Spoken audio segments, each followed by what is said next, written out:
आश्रम बावड़ी प्रकरण में आया नया मोड़। प्रतिष्ठा सेवा समिति के अध्यक्ष गिरीश डालाकोटी ने उप जिलाधिकारी के समक्ष उठाए कई गंभीर सवाल।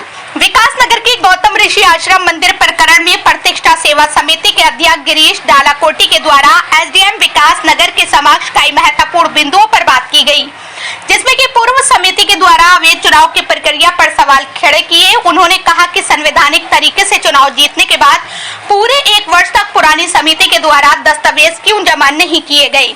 वहीं उन्होंने दूसरे सवाल में कहा कि मंदिर में दान में आया पैसा और मेले के पैसे का उपयोग 1 वर्ष के दौरान प्राप्त राशि का उपयोग कहां किया गया है और मेले के पैसे को कहां जमा किया गया है।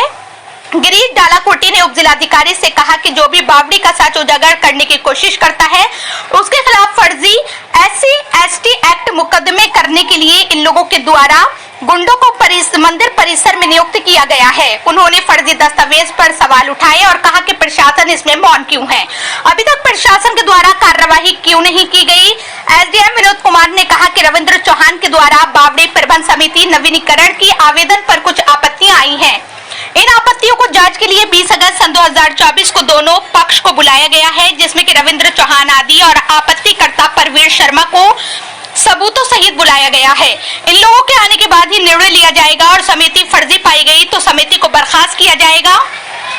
एसडीएम ने कहा कि आपराधिक मामले की शिकायत उत्तराखंड पुलिस के पास दर्ज है, इसकी जांच विकास नगर कोतवाली में चल रही है। बताते चले कि प्रतिष्ठा सेवा समिति के अध्यक्ष गिरीश डालाकोटी के साथ ट्रस्ट के संस्थापक आंचल शर्मा और प्रवीण शर्मा, अंशुल शर्मा, ट्रस्टी भूपेंद्र डोगरा, शेखर सिंह, सुमित कुमार, रोहित चौहान, जोगिंदर सिंह आदि लोग मौजूद रहे। अभी ये प्रतिष्ठा सेवा समिति के लोग आए थे यहाँ पे और इनका कहना है कि गंग बेहवा बावड़ी जो मंदिर समिति है उसके लेके इन्हें कुछ आपत्तियां अपनी व्यक्त की, तो हमने इनको बताया है कि लिखित में अपनी जो भी समस्याएं हैं उसको लिख के दें और जहाँ पे जो दिक्कत आ रही है उसका समाधान है। तो आप द्वारा क्या कार्रवाई? अभी तो हमारे यहाँ जो गंग बेहवा मंदिर समिति है उसके चुनाव को लेके एक चिट्स फंड के जो रजिस्ट्रार हैं उनकी तरफ से एक पत्र हमें प्राप्त हुआ है, तो उसका इन्वेस्टिगेशन हमारे चल रहा है। देखिए, प्रकरण बावड़ी वाला ही है। कल तथाकथित जिन लोगों ने हम पे झूठे आरोप लगाए थे, आज हम एसडीएम साहब से मिलने आए। हम इसलिए मिलने आए थे कि ये प्रकरण ऑलरेडी इनके पास भी जांच के लिए आया हुआ है। वो व्यक्ति बार बार हमसे ये लगा रहा है कि हम गलत कर रहे हैं। हम कहना चाह रहे हैं गलत वो हम नहीं, वो है। पूरे 1 साल वो व्यक्ति ने पिछली बार असंवैधानिक चुनाव पिछले वर्ष अगस्त 2023 में किया था। आज 30 जुलाई 2024 को वो एक पत्र लगाते हैं कि हमारे द्वारा कोई भी डॉक्यूमेंट पंजीकृत फंड सोसाइटी में नहीं जमा किया गया। मैं कहना चाह रहा, अगर वो डॉक्यूमेंट इन्होंने नहीं जमा किए तो किसने किए, शासन ये जांच करे। दूसरी बात, पूरे 1 साल अगर इन्होंने डॉक्यूमेंट ही जमा नहीं किए तो ये किस अधिकार से वहां पर बैठे हुए हैं। तीसरी बात, जो इन लोगों ने वहां पे गुंडे पाल रखे हैं, एक व्यक्ति जो वहां पाल रखा है जो फर्जी SC/ST एक्ट लगाता है, वो किस आधार पर रखा गया है, उसके क्या वैधानिक पेपर हैं। यही हमने एसडीएम साहब से कहा है कि उसके वैधानिक पेपरों की जांच की जाए। वो जो महिला वहां रह रही है वो किस आधार पर रह रही है। एक तथ्य अभी और सामने आया है, बावड़ी के पवित्र क्षेत्र में दूसरे धर्म के लड़के वहां पे खड़े हैं, तो ये प्रशासनिक रूप से क्या कर रहे हैं। ये जो बार बार एलिगेशन लगा रहे हैं, अगर इन्होंने पूरे 1 साल में वहां पेपर नहीं सबमिट किए तो जिन पदाधिकारियों के नाम इन्होंने उस दीवार पे लिखे हैं वो किस अधिकार से लिखे हैं। असंवैधानिक रूप से 1100 रुपए इन्होंने क्यों प्राप्त किए, इन सबके जवाब इन्हें जमा करने चाहिए। जितने पैसे इन्होंने लिए उस पैसे को इन्होंने कहां जमा किया, अगर नहीं जमा किया तो किस आधार पर नहीं किया, क्यों इन्होंने अपनी जेब में रखा, उसके जवाब इन्हें यहां सबमिट करने चाहिए।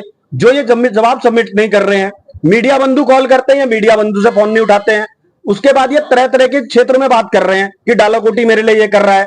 भाई साहब, मैं कुछ नहीं कर रहा हूं, मैं आज भी कह रहा हूं ये कब्जा अवैध कब्जा छोड़े, मैं बहन जी को बिठाऊंगा एक महीने के अंदर, और मुझे वहां कोई बैठने का शौक नहीं है। ये मैं मीडिया के माध्यम से आश्वस्त कर देता हूं, मुझे कोई अध्यक्ष पद नहीं चाहिए। आप आज उप जिलाधिकारी महोदय ने क्या कहा? उप जिलाधिकारी महोदय ने कहा है कि इसकी उचित जांच की जाएगी। 20 तारीख को इनको सबको अपना पक्ष रखने के लिए बुलाया गया है चिटफंड वाला, कि ये संवैधानिक है कि असंवैधानिक है।